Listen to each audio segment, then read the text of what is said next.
On November 5th, it will be time to once again fall back. We'll roll the clocks back 1 hour. So many people welcome that extra hour of sleep. You may be surprised, though, by a group that is switching to make, or rushing rather, to make the switch permanent. Yeah, here we go again with this talk. Yes, it feels like always, right? A couple times a year. Yeah, Dr. Frank McGeorge is here to explain why, though, it's a matter of health now, Doc. Well, it is a matter of health, Kim and Devin. So, the American Academy of Sleep Medicine has called for putting an end to daylight saving time. They argue springing forward in March doesn't just make for a miserable Monday morning, it also affects our health and safety.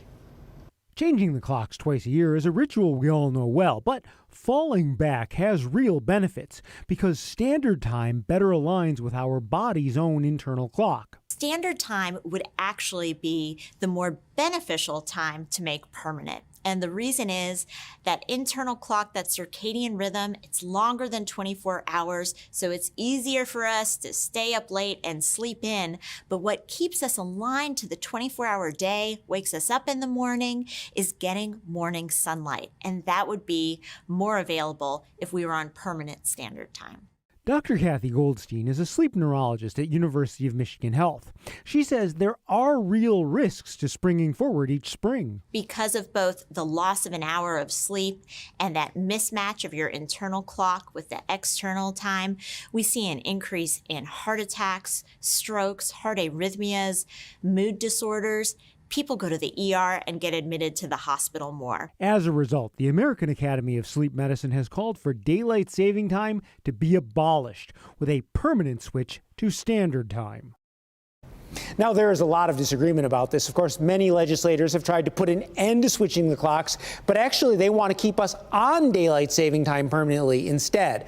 In fact, last year, the Sunshine Protection Act passed the Senate, but it died in the House, and at this point, it remains in committee. So what would happen if we just stayed on daylight saving time instead of switching to standard time? Well, I mean, really. Well, that's a really important or good point, I think. It's more complicated than most of it if you start going through all these threads. Well, and this is where sleep experts have actually kind of studied this, and they basically think that having less sun in the morning is going to make it harder to get up, and having more light at night, of course, makes it less likely that you're going to go to bed in a timely fashion.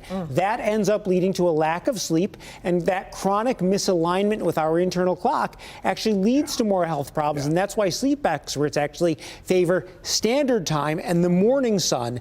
But legislators, they prefer daylight saving time because stores are open later and people can do activities later. So a lot of it's economics. It also has a lot to do with where you are on a time zone, if you're in the east or the west of it, and also where 100%. You are north and south, because in the UP, if we didn't roll the clocks back, those kids would be not seeing sun until 9:30 in the morning. That's exactly right. So there are a lot of individual geographic considerations. Right, yeah. Fascinating. All right, Doc.